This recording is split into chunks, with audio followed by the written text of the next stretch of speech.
से आपको खबर बता रहे हैं, जहां मुख्यमंत्री भूपेश बघेल के नेतृत्व में छत्तीसगढ़ सरकार द्वारा प्रदेश में धान खरीदी का महाअभियान 1 नवंबर से प्रारंभ है। प्रदेश में अब तक किसानों से समर्थन मूल्य पर 2,46,560 मीट्रिक टन धान की खरीदी की जा चुकी है, जिसमें 10 नवंबर को किसानों से 59,256 मीट्रिक टन धान की खरीदी की गई है और अब तक धान के एवज में किसानों को बैंक लिंकिंग व्यवस्था के तहत 534 करोड़ रुपए का भुगतान जारी कर दिया गया है।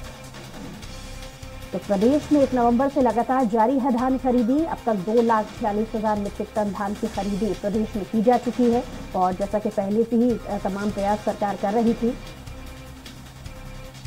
और लगातार हमारे साथ दिलीप जुड़े हुए हैं। जी दिलीप, धान खरीदी लगातार की जा रही है, अभी तक कोई ऐसी समस्याएं, शिकायतें आई हैं? क्योंकि विपक्ष भी लगातार इस पर नजर बनाए हुए है कि धान खरीदी में जरा चूक होती है तो उन्हें बैठे बिठाए एक मुद्दा मिल जाएगा।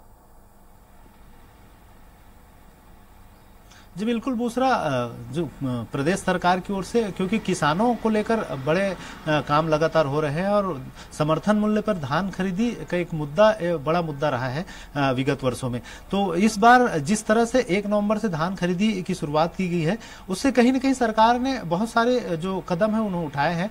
खास करके जो अवैध रूप से धान की जो सप्लाई होती है दूसरे राज्यों से, निकटवर्ती राज्यों से, उसकी निगरानी के लिए, सख्ती बरतने के लिए दिशा निर्देश दिए गए हैं। सभी कलेक्टरों को दिशा निर्देश दिए गए हैं और कलेक्टर इसकी मॉनिटरिंग कर रहे हैं। इसके अलावा जो धान खरीदी केंद्र है, जितनी सहकारी समितियां हैं, उसकी निगरानी के लिए भी कांग्रेस की ओर से भी एक कमेटी बनाई गई है और कांग्रेस के जो संगठन है वो विधायकों के नेतृत्व में धान खरीदी केंद्रों को भी निगरानी कर रहे हैं। लगातार शासन प्रशासन तो उसके लिए काम कर ही रहा है, साथ ही साथ संगठन की ओर से भी प्रयास किया जा रहा है, क्योंकि चुनावी वर्ष है और किसी तरह की कोई लापरवाही सामने ना है जिसकी वजह से सरकार की किसी तरह की फजीहत हो। तो लगातार सरकार की ओर से ये प्रयास किया जा रहा है कि धान खरीदी की जो व्यवस्था है वो सुचारू रूप से जारी रहे, कहीं पर भी बारदाने का संकट ना आए। पिछली बार जिस तरह से हमने देखा कि बारदाने की कमी की वजह से काफी अव्यवस्था हुई थी और किसानों की नाराजगी का काफी सामना करना पड़ा था प्रदेश सरकार को।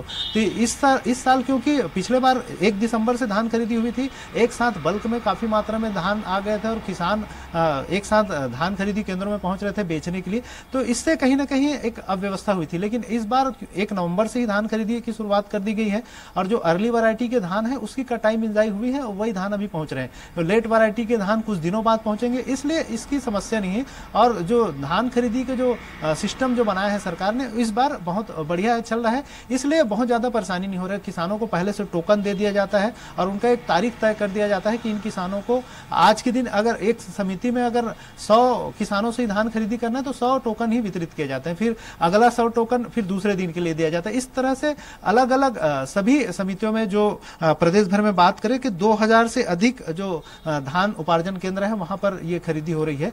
तो कुल मिलाकर अब तक की जो स्थिति है 1 नवंबर से अब तक 2,46,000 मीट्रिक टन धान की खरीदी की जा चुकी है, जिसमें करीब 81,000 से अधिक किसानों ने धान अपना बेचा है। तो इस तरह से, और इन किसानों को सीधे उनके खातों में जो धान विक्रय हो रहा है उसका पैसा भी 1-2 दिन में दे दिया जा रहा है। तो अब तक करीब 534 करोड़ रुपए से अधिक की राशि इन किसानों के खातों में भुगतान किया जा चुका है। तो इस तरह से जो धान खरीदी की व्यवस्था है, इसमें अभी तरह की कोई शिकायत सामने नहीं आई है दूसरा खासकर। चलिए, बहुत शुक्रिया तमाम जानकारी के लिए दिलीप।